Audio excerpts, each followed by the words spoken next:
Bonjour, je m'appelle Karim Amoumraoui, j'ai 26 ans, je suis un citoyen engagé, militant. Je me pose pas mal de questions, mais j'ai aussi pas mal de réponses à apporter. Bonjour, je suis Pierre-Yves Cosset. J'ai accumulé des expériences et je crois au dialogue. Bonjour Karim, en forme? Très bien, et toi, Pierre-Yves Cosset? Je résiste, merci. Je résiste peut-être mieux que ta génération. L'autre jour, tu reprochais à ma génération de ne pas avoir été responsable dans le domaine de l'environnement. Et je pense que tu pourrais nous faire le même procès en ce qui concerne le chômage. Par le chômage, ce n'est pas simplement un phénomène global. Il y a des catégories qui sont plus atteintes. Il y a les plus de 55 ans, mais il y a aussi les jeunes, avec la grande difficulté pour entrer sur le marché du travail et le fait que les rémunérations restent basses. Alors comment vois-tu ton avenir et celui de ta génération en ce qui concerne l'emploi et le chômage? Bien, tu as raison de le dire. Effectivement, ma génération est particulièrement touchée par le chômage, qui est consécutif à tout un tas de facteurs et qui a des répercussions sur tout un tas d'autres domaines de la vie des jeunes gens que nous sommes, à savoir qu'on reste plus longtemps chez nos parents, ce genre de choses. Il s'avère que c'est vrai qu'on ne sait plus par quel bout s'y prendre. Est-ce qu'il faut qu'on continue les études plus longtemps? Est-ce qu'on s'oriente vers des secteurs qui sont plus prometteurs que d'autres? C'est vrai que c'est le grand flou. Voilà. Mais le grand flou, il n'est pas que chez nous. Le grand flou, il est en matière aussi des politiques qui ont été menées. C'est vrai que successivement, les politiques en matière d'emploi sont globalement un échec. Le chômage augmente depuis 30 ans, on ne sait plus trop quoi faire. Et c'est vrai qu'on a tendance à vouloir s'en remettre à des moyens un peu plus personnels et à s'en remettre à la solidarité familiale ou ce genre de choses. Si je disais que j'avais la solution, tu ne me croirais pas. Non. Et tu aurais raison. Alors, il y a des aspects macroéconomiques et globaux qui nous dépassent l'un l'autre. Il y a le problème de savoir si le modèle capitaliste, d'accumulation capitaliste et de croissance n'est pas en crise. C'est-à-dire, les grandes entreprises n'investissent pas assez parce que la rentabilité de leurs capitaux est faible. Par conséquent, pas de croissance, pas d'emploi. Ce problème est très fort en France, mais il existe dans beaucoup d'autres pays. Et même aux États-Unis, le problème du rythme de croissance suffisant pour assurer le plein emploi n'est pas assuré.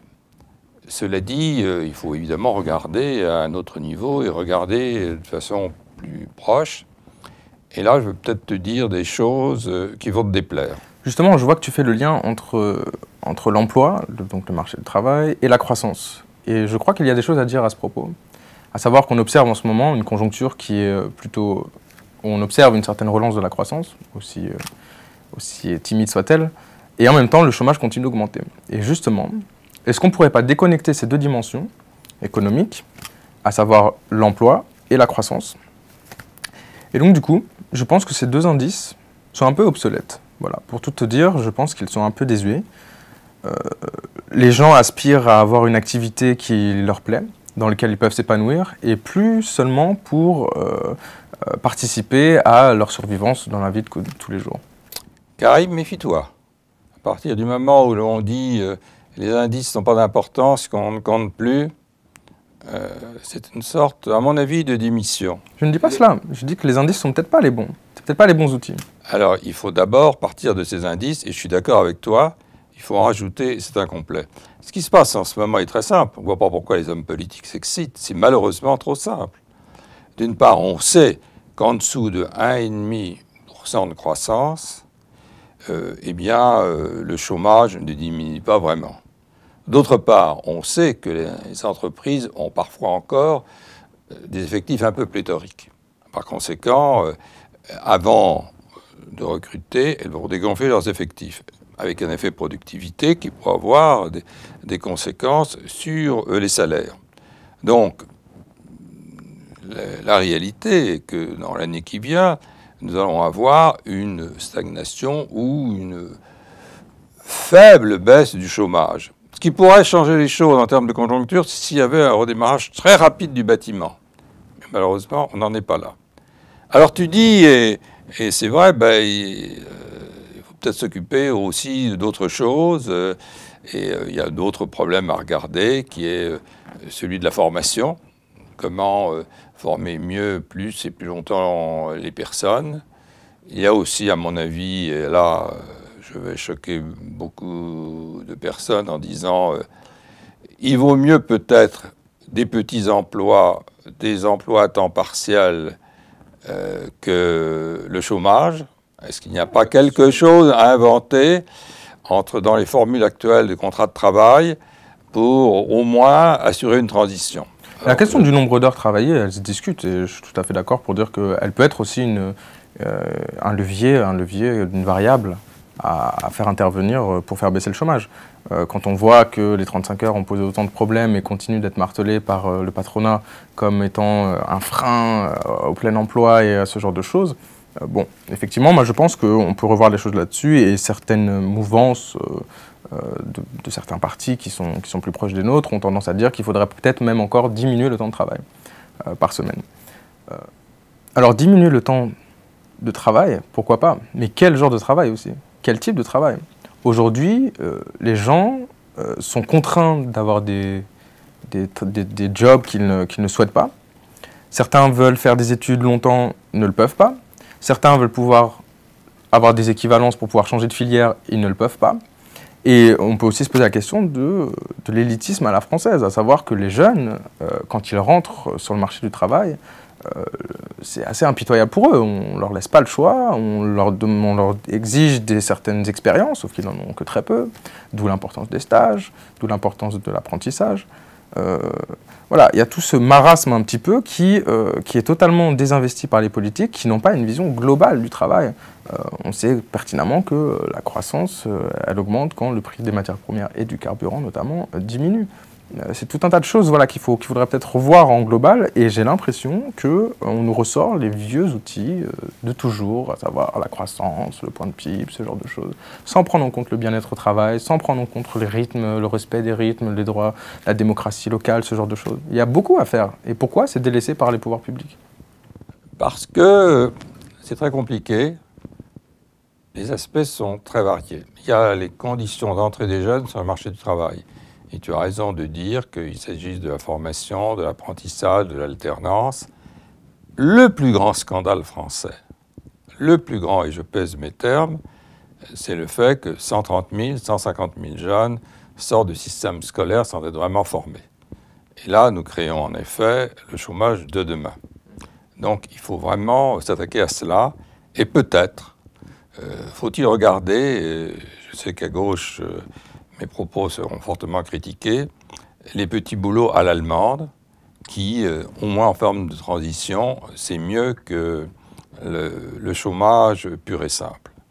Là, c'est un premier volet d'une politique, en effet, de l'emploi et de l'activité. Alors, il y a autre chose. C'est vrai que les investissements dans le domaine de la croissance verte peuvent créer des emplois.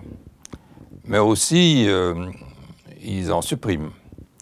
Donc, l'intérêt des investissements dans la croissance verte, c'est que ça peut décentraliser. Et là, on va probablement se retrouver. Et je crois qu'il y a des événements très positifs qui existent. C'est qu'il y a de nouveaux acteurs dans la croissance économique dans le domaine de l'énergie et de la transition.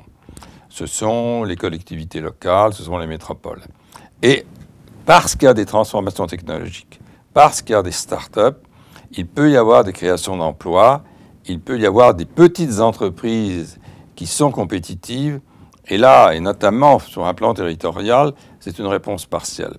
Mais il ne faut pas se leurrer, même si c'est très important, il n'est pas dit qu'en termes de solde net, ceci permettra une disparition, ou au moins une réduction très rapide du travail, si bien que le problème de la durée du travail, en effet, reste posé. Mais il est évident que ce qui est compliqué, c'est que si tu dis réduction de la durée du travail, tu dis en même temps réduction des revenus. Et là, l'alternative, plus de salaire, plus d'heures travaillées. Mais justement, moi j'entends bien tout ce que tu dis, mais j'ai l'impression que tu appliques des vieilles méthodes à un concept que toi tu appelles la croissance verte, qui est discutable, parce qu'on parle simplement de transition écologique, énergétique, ou on parle de croissance verte. Mais justement, là, on peut avoir une question un peu plus large.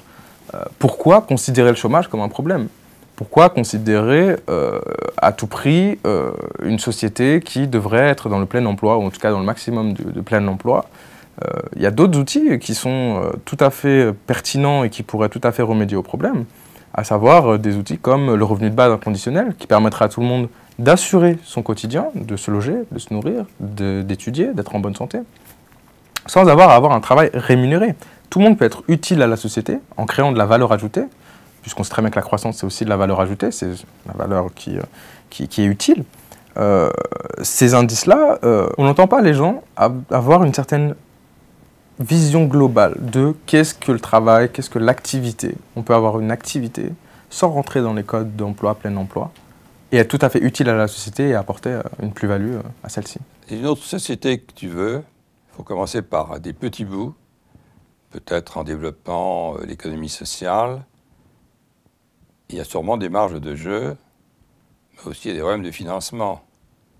Et peut-être, Karim, que tu ne paies pas encore beaucoup d'impôts. Si tu en payais plus, tu serais peut-être plus prudent. Je pense que l'honnêteté, elle ne vient pas du fait de est-ce qu'on paye ses impôts ou pas, ou beaucoup. Je pense qu'elle vient du fait qu'on a le même constat, à savoir que les politiques qui ont été menées en matière de lutte contre le chômage sont globalement un échec. On pourrait au moins avoir l'honnêteté d'avoir des perspectives qui sont différentes. Et en ce sens, le revenu de base, qui a été testé de manière expérimentale dans certaines régions du monde, ont donné leurs preuves. Rien ne nous empêche de transposer certains modèles, ou en tout cas certains aspects de ces modèles-là, à notre société. Je ne suis pas complètement convaincu, mais je te rends acte que la situation est tellement grave qu'il faut de l'imagination, il faut tester des choses que l'on ne connaît pas. Même si on n'a pas la réponse nette, le pouvoir doit être à l'imagination en matière d'emploi. Oui, Karim, il faut être imaginatif, car autrement, nous n'allons pas en sortir. Eh bien, tentons d'imaginer ce monde-là ensemble. Vaste programme, Karim. Allons-y.